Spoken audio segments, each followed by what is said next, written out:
My name is Timothy Smith. I'm the author of the Chamberlain Key, and the Chamberlain Key is about remarkable discoveries made in the Leningrad Codex. The Leningrad Codex is the oldest complete Hebrew Bible still preserved. While there are older parts of Bibles or biblical books still in existence, there is no older manuscript which contains the whole Hebrew Bible or Old Testament in Hebrew. The Leningrad Codex is the best complete example of the Masoretic text. The Leningrad Codex was scribed in Cairo, Egypt in 1008 AD. It was copied from manuscripts prepared by the famous Tiberian scribe Aaron ben Moses ben Asher sometime in the 10th century AD. Ben Asher was in turn working from even earlier Masoretic texts copied under the strictest scribal standards.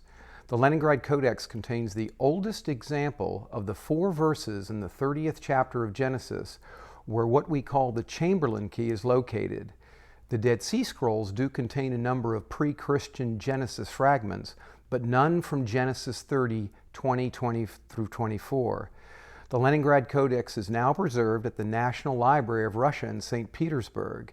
In the 1840s, the Codex was purchased by the Russian Imperial Library by the famous ancient manuscript collector Abraham Furkovich. Nobody knows where or when Furkovich acquired the Codex.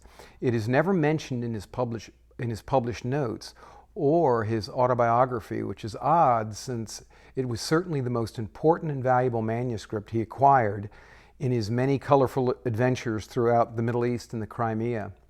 There is some evidence to suggest that Furkovich obtained the Codex and other valuable ancient manuscripts under less than scrupulous circumstances.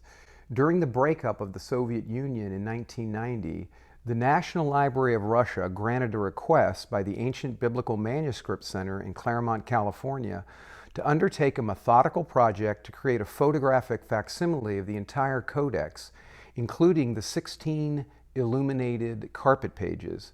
According to Professor David Friedman, the project was an enormous undertaking.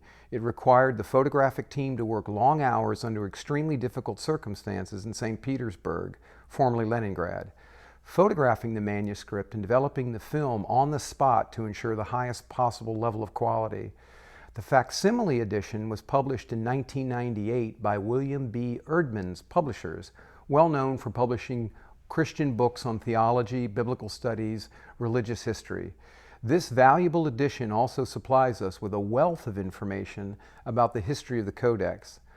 The Biblia Hebraica, or Hebrew Bible, is the printed version of the Leningrad Codex, and along with the Greek Septuagint and the Latin Vulgate, is the primary source text used in nearly every modern Bible translation.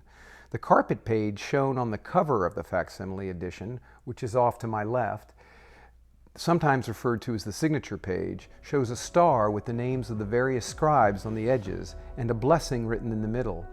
This is actually the earliest known representation of the seal of Solomon, or what later became referred to as the Star of David, employed as a decorative element on a Hebrew manuscript.